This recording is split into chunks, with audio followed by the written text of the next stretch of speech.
నమస్తే అండి. మున్సిపల్ ఎన్నికలకు సమయము ఇంకా చివరి ఏడాదిది. ఇంకా ఏడాది సమయం మిగిలి ఉంది.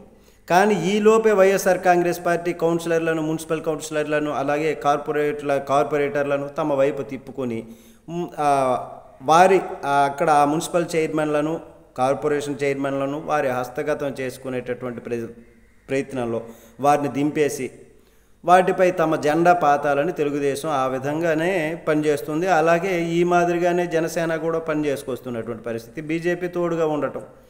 అయితే ఇక్కడ అనైతికమైనటువంటి దాన్ని నైతికమని చెప్పే దానిలో పత్రికలు సక్సెస్ అవుతున్నాయి.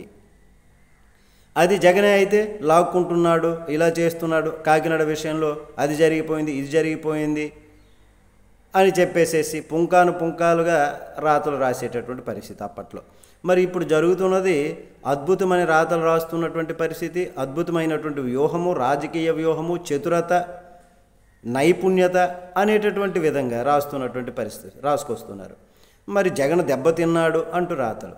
అప్పట్లో అనైతికంగా లాక్కున్నారు జగన్ అని రాసుకొచ్చినటువంటి పరిస్థితి. అట్లాంటి విచిత్రంగా వాస్తవాలను విస్మరించి అవాస్తవాలను రాసేటటువంటి పరిస్థితి దేశంలోనూ అలాగే ఉంది, రాష్ట్రంలోనూ కూడా మీడియా అనేటటువంటిది పక్షపాత ధోరణితో వ్యవహరిస్తున్నటువంటి పరిస్థితి. సహజంగా మనమైతే ఏమనుకుంటాం, ఏది ధర్మము ఏది అధర్మము, నైతికమేది అనైతికమేది అనేటటువంటి సహజంగా మాట్లాడుకుంటాం. తాజాగా యలమంచిలో వైఎస్ఆర్ కాంగ్రెస్ పార్టీకి గట్టి దెబ్బ తగిలింది, పూర్తయింది, ఇక తమదే అనుకున్నటువంటి సమయంలో తిరిగి వెనక్కి పోయేటటువంటి పరిస్థితి, అవిశ్వాసం వీగిపోయినటువంటిది. తద్వారా యలమంచిలో దెబ్బ తగిలింది.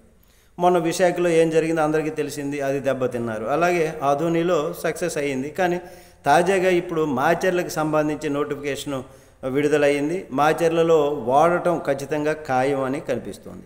మాచర్ల మున్సిపల్ చైర్మన్ ఎన్నికకు సంబంధించి ఈ నెల 28న తెలుగుదేశం హస్తగతం అవుతోంది ఆ స్థానము అని చెప్పుకోవచ్చు. నమస్తే.